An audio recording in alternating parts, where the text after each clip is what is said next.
और इस बीच एक बड़ी खबर दामा की बैठक और सभा बैठक में शासन से कई मांगों पर हो रहा है मंथन। सुरक्षागत मांगों को लेकर समाज एकजुट है। उदित मुनि नाम साहिब भी सभा में शामिल हैं। तो आपको बता दें कि धर्मगुरु के बेटे के खिलाफ है नाराजगी और इस वक्त की बड़ी खबर मिल रही है। उदित मुनि नाम साहिब पता कर लीजिए, उसके परिवार में कोई न कोई ऐसा सदस्य होगा जो राजनीति करता है, जो राजनीति में संलग्न रहता है। तो चाहे किसी स्तर की राजनीति हो, चाहे पंचायत स्तर की राजनीति हो या किसी स्तर की राजनीति हो, राजनीतिक आदमी ही मेरा विरोधी आपको मिलेगा, इसके अलावा कभी नहीं, कोई नहीं मिलेगा आपको। मैं 58 वर्ष से मैं कई बार पूरी गांव की गलियों में घूम चुका हूं, हर तरफ पहले घूमता था, अब इतना घूमना फिरना नहीं होता। मैं तो आपको इतना कहूंगा कि इस गांव में जो कबीरपंथी हैं, उनसे कहीं ज्यादा प्रेम मुझे गैर कबीरपंथियों से मिलता है इस गांव में।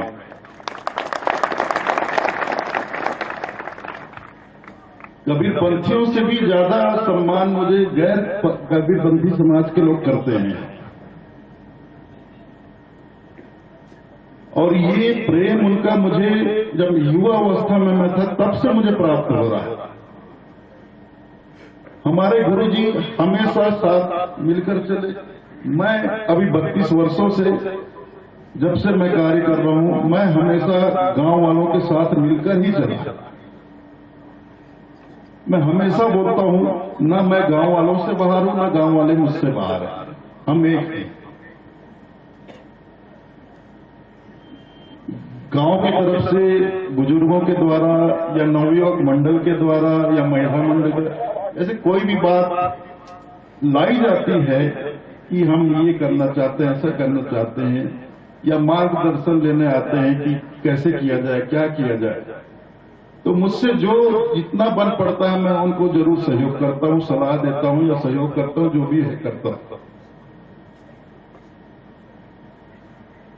तो दामाखेड़ा के अंदर मेरे किसी से कम मेरी दुश्मनी तो किसी से नहीं है। भले मेरे दुश्मन कोई बन गए होंगे और बने होंगे तो राजनीतिक लोग ही बने, ये 100% पक्की बात है।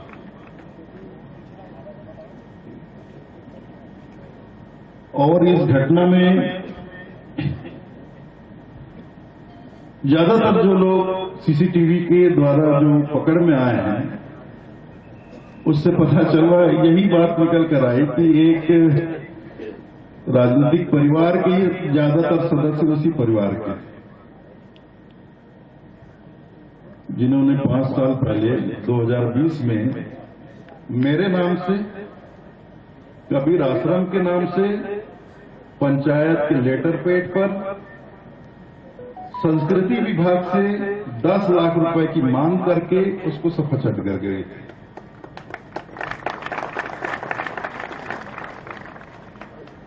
दो 2020 की बात है।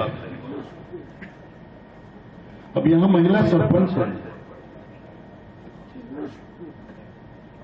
2020 में ही जनवरी में चुनाव हुआ था, उसके बाद कोविड आ गया था, कोविड लग गया था, 2 साल तक तो कोविड चला, तब प्रतिबंध लगा हुआ था, लॉकडाउन था, सब घर के अंदर ही रहते थे। तो 2020 में हमारी जो परंपरा है, जैसे बोलते हैं सदगुरु कबीर धर्मदास वंशावली, ये जो धर्मदास जी साहब हैं, ये सदगुरु के समकालीन शिष्य थे, सदगुरु कबीर के समकालीन शिष्य थे। हम उस धर्मदास साहब के हम वंशज हैं। ये जो परंपरा है, ये धर्मदास जी की वंशावली है। उनकी 625वीं जयंती थी 2020 में। तो लॉकडाउन था, कोविड महामारी फैली हुई थी। तो पहले तो हमने सोचा था कि बहुत बृहद रूप से ये आयोजन हम संपन्न करेंगे, लेकिन अब ये महामारी आ गई। तो मैंने अपने संस्था के लोगों को, कार्यकर्ताओं को, कबीरपंथियों को मैंने यही सलाह दिया कि देखो, इसको हम ज्यादा विस्तार नहीं देंगे और बाहर के लोगों को तो बुलाएं।